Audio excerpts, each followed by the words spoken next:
নমস্কার বন্ধুরা, জামতলা এডুকেশন বয়েসে আবার সবাইকে স্বাগত। আজ 8 জুন। তো 8 জুনের বিভিন্ন কারেন্ট অ্যাফেয়ার্স নিয়ে নতুন নতুন কারেন্ট অ্যাফেয়ার্স নিয়ে আবার পৌঁছে গেছি আপনাদের কাছে। তো চলুন ভিডিওটি শুরু করা যাক। এর প্রথম প্রশ্ন স্ক্রিনে, কোন রাজ্য অটো এবং ট্যাক্সি চালকদের সহায়তার জন্য 10,000 টাকা করে প্রদান করার কথা জানিয়েছে? সঠিক উত্তর হয়ে যাবে Andhra Pradesh. Option A is the right answer.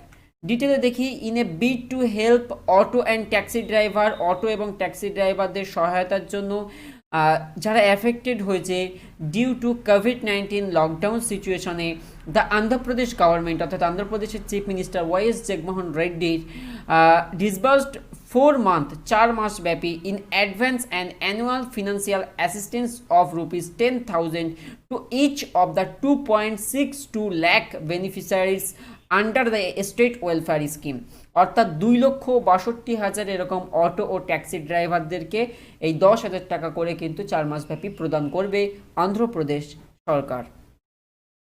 Next question, সম্প্রতি ডাব্লিউটিওতে ভারতের নতুন রাষ্ট্রদূত হিসেবে কে নিযুক্ত হয়েছেন? WTO stands for World trade Organization, যাকে বাংলাতে বলা হয় বিশ্ব বাণিজ্য সংস্থা। তো তোমরা আজকের হোমওয়ার্কের যেটি প্রশ্ন থাকছে, এই বিশ্ব বাণিজ্য সংস্থার হেডকোয়ার্টার কোথায়, অর্থাৎ ওয়ার্ল্ড ট্রেড অর্গানাইজেশনের সদর দপ্তর কোথায়, আমাকে কমেন্টে জানাবে। তো সম্প্রতি ডাব্লিউটিওতে ভারতের নতুন রাষ্ট্রদূত হিসেবে কে নিযুক্ত হয়েছেন? সঠিক উত্তর হয়ে যাবে Brajendra Navnit. Option C is the right answer. So Brajendra Navnit ডাব্লিউটিওতে ভারতের রাষ্ট্রদূত হিসেবে নিযুক্ত হয়েছেন।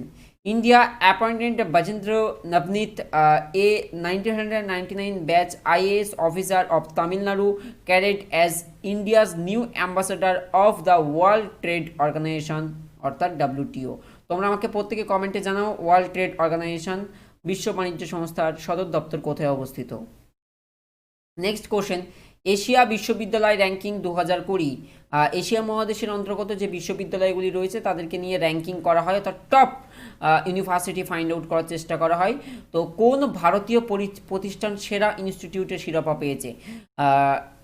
অর্থাৎ টপ 100-এর মধ্যে আমরা দেখব 36 পজিশন করে নেবে আমাদের ভারত থেকে। সেটা কোন ইনস্টিটিউট? সঠিক উত্তর হবে আইআইএসসি ব্যাঙ্গালোর। অর্থাৎ Indian institute of science Bangalore is the best institute globally. It has been placed at 36 rank and 6 IITs have also made place in top 100.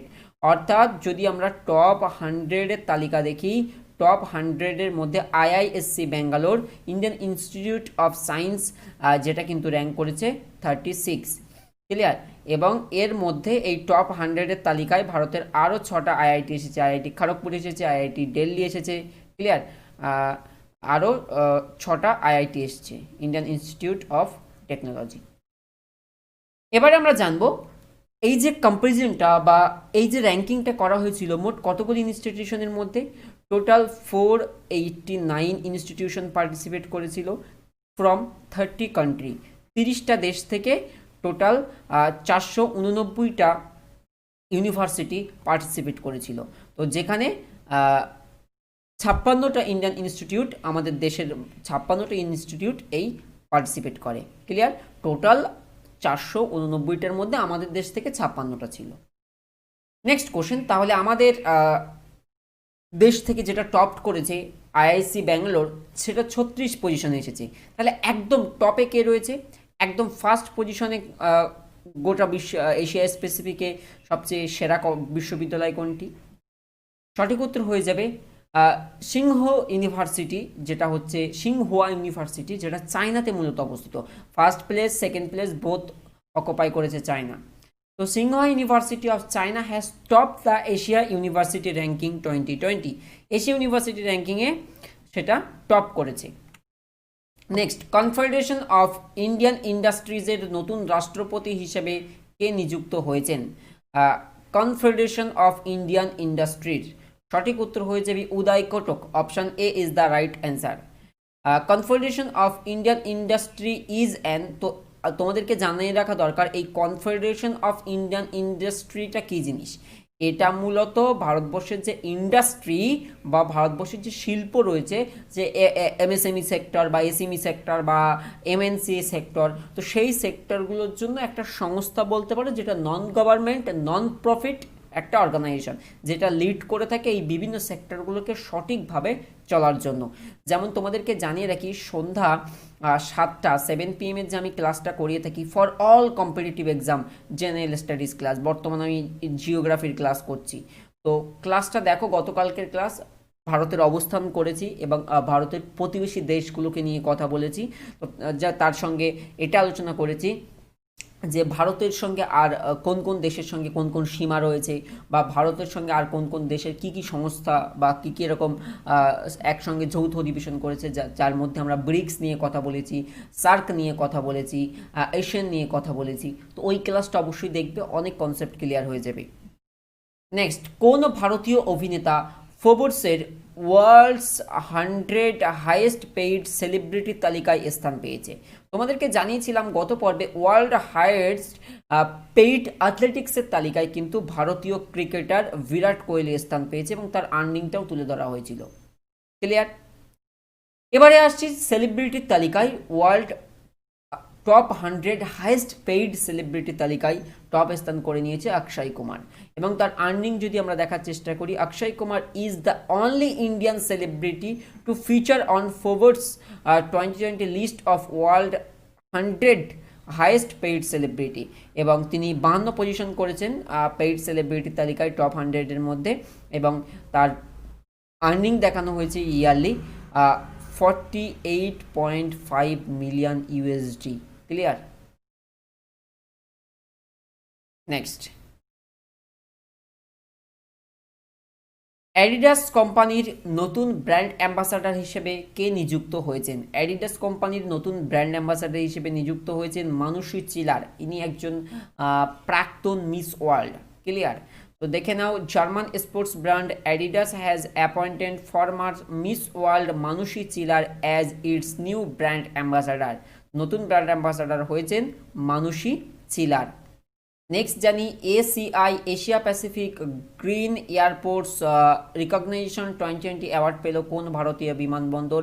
মূলত যে ওয়ার্ল্ড এনভায়রনমেন্ট ডে আমরা পালন করেছি 5 জুন, তো ওই দিনই কিন্তু গ্রিন এয়ারপোর্টস রিকগনাইজেশন 2020 অ্যাওয়ার্ড পেয়েছে কোন ভারতীয় বিমানবন্দর? সঠিক উত্তর হয়ে যাবে রাজীব গান্ধী ইন্টারন্যাশনাল এয়ারপোর্ট। কোথায় অবস্থিত বলো তো? হায়দ্রাবাদে অবস্থিত। ক্লিয়ার? এবং এসএসসি এমটিএস এই কোশ্চেনটা এসেছিল যে রাজীব গান্ধী ইন্টারন্যাশনাল এয়ারপোর্ট ভারতবর্ষের কোন শহরে অবস্থিত? এটা হায়দ্রাবাদ শহরে অবস্থিত। অ্যান্ড ওয়ার্ল্ড এনভায়রনমেন্টের থিমটা কী ছিল? Celebrating biodiversity, it's time for nature. তাহলে option A is the right answer. And in Asia specific annual green airport recognition 2020 airports council international awarded the highest platinum recognition to Rajiv Gandhi Hyderabad international airport for their. কী কারণে পেয়েছে এই Rajiv Gandhi international airport এই best green airports রিকগনাইজেশনে? কারণ তারা effective water management সিস্টেমটা খুব ভালোভাবে করেছে। ওয়াটার ম্যানেজমেন্ট সিস্টেমটা under the 15 to 30 million passenger পার অ্যানাম। বলা হচ্ছে এই রাজীব গান্ধী ইন্টারন্যাশনাল এয়ারপোর্টে প্রতি বছর 15 থেকে 35 মিলিয়ন প্যাসেঞ্জার ওঠানামা করে। তা সত্ত্বেও তাদের যে জল ব্যবস্থাপনার সিস্টেমটা খুবই এফেক্টিভ, এই কারণে কিন্তু গ্রিন এয়ারপোর্টসের তালিকা। এটা কোন দিবস উপলক্ষে? এটা কিন্তু ওয়ার্ল্ড এনভায়রনমেন্ট ডে উপলক্ষে পেয়েছে। সকলকে বলবো ক্লাসটিতে যারা এখনো লাইক করোনি অবশ্যই একটা লাইক করো। নেক্সট কোশ্চেন, সম্প্রতি কোন মন্ত্রক safe online learning in the Times of COVID-19 নামক বুকলেট প্রকাশ করেছে? কোন মন্ত্রক? সবাই জানি আমরা কোভিড-19-এর কারণে লকডাউন চলছে সারা দেশব্যাপী, যে কারণে কিন্তু অনলাইন শিক্ষার প্রতি চাহিদা বেড়েছে বা আগ্রহটাও বেড়েছে। Safe online learning in the Times of COVID-19 নামক বুকলেট প্রকাশ করেছে কোন মন্ত্রক? সঠিক উত্তর হয়ে যাবে HRD minister, human resource development minister K Ramesh Pokhriyal Nishank. Ramesh Pokhriyal Nishank virtually launched an information booklet titled Safe Online Learning in the Times of COVID-19 to raise awareness. এই booklet প্রকাশের মূল লক্ষ্য যেটা রয়েছে, অ্যাওয়ারনেস রেইজ করা among students and teachers on staying safe online. কীভাবে নিরাপদভাবে অনলাইনে class করা যেতে পারে, এই কারণে টিচার্স অ্যাজ ওয়েল অ্যাজ স্টুডেন্টদের জন্য এই বুকলেট প্রকাশ করেছে। প্রতি বছর ওয়ার্ল্ড ফুড সেফটি ডে কবে পালিত হয়? Very very important question. প্রতি বছর ওয়ার্ল্ড ফুড সেফটি ডে কবে পালিত হয়? সঠিক উত্তর হয়ে যাবে 7 June world food safety day পালন করা হয়। এই জায়গায় তোমাদেরকে জেনে রাখা ভালো, first world food safety day পালিত হয়েছে 2019-এ, এটা কিন্তু সেকেন্ড বর্ষ, 2020টা, এটা মাথায় রেখো, ঠিক আছে? ফার্স্ট, এটা হচ্ছে সেকেন্ড। ক্লিয়ার? দেখো নাও, every year on 7th June World Food Safety Day is celebrated. The World Food Safety Day was launched by the United Nations in 2009. এবছরের থিম হচ্ছে the future of food safety. The future of food safety হচ্ছে এবছরের theme.